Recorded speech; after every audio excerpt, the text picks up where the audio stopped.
CPI Chettikulangara local സമ്മേളനം നടത്തി. ഇതിന്റെ ഭാഗമായി പ്രകടനം, പൊതുസമ്മേളനം എന്നിവ സംഘടിപ്പിച്ചു.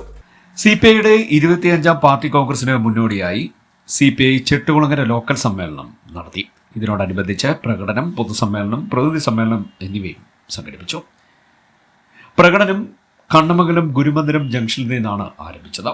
നിരവധി പ്രവർത്തകർ പ്രകടനത്തിൽ പങ്കെടുത്തു. തുടർന്ന് പൊതുസമ്മേളനം ചെട്ടുകുളങ്ങര പടിഞ്ഞാറേ നടയിലുള്ള ശ്രീമതി നഗറിൽ നടന്നു. പൊതുസമ്മേളനം CPI കോഴിക്കോട് ജില്ലാ എക്സിക്യൂട്ടീവ് അംഗം R. ശശി ഉദ്ഘാടനം ചെയ്തു. CPI മണ്ഡലം കമ്മിറ്റി അംഗം അഡ്വക്കേറ്റ് M. K. ഉണ്ണികൃഷ്ണൻ അധ്യക്ഷത വഹിച്ചു. Local committee secretary K. Pradeep സ്വാഗതം പറഞ്ഞു. Advocate K. S. Ravi, K. G. Santhosh, advocate N. Sreekumar, doctor P. K. Janardanakkurup, Adarsh Sivan, K. Sukumaran, Raheem Koppara, Mani Viswanath, G. Babu തുടങ്ങിയവർ സംസാരിച്ചു.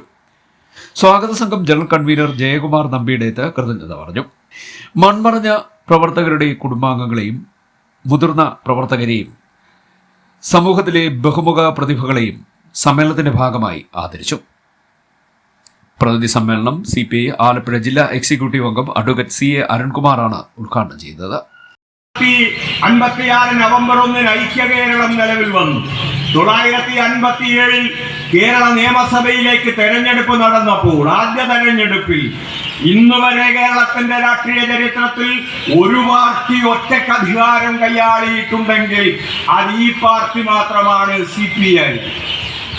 1957 തെരഞ്ഞെടുപ്പിൽ സഖാവ് EMS മുഖ്യമന്ത്രി, സഖാവ് അച്യുതമേനോൻ ധനകാര്യമന്ത്രി, സഖാവ് TV തോമസും ഗൗരി അമ്മയും KC ജോർജും PK ചാത്തൻ മാസ്റ്ററും DA മജീദും ജസ്റ്റിസ് PR കൃഷ്ണയ്യരും പ്രൊഫസർ ജോസഫ് മുണ്ടശ്ശേരിയും ഡോക്ടർ AR മേനോനും ഒക്കെ അംഗങ്ങളായിട്ടുള്ള കേരള രാഷ്ട്രീയ ചരിത്രത്തിന്റെ എക്കാലത്തെയും പ്രഗത്ഭമായ മന്ത്രിസഭ. മോഡി മൂന്നാമതും പ്രധാനമന്ത്രി ആകത്തിലായിരുന്നു എന്നുള്ളത് ചരിത്രമാണ്.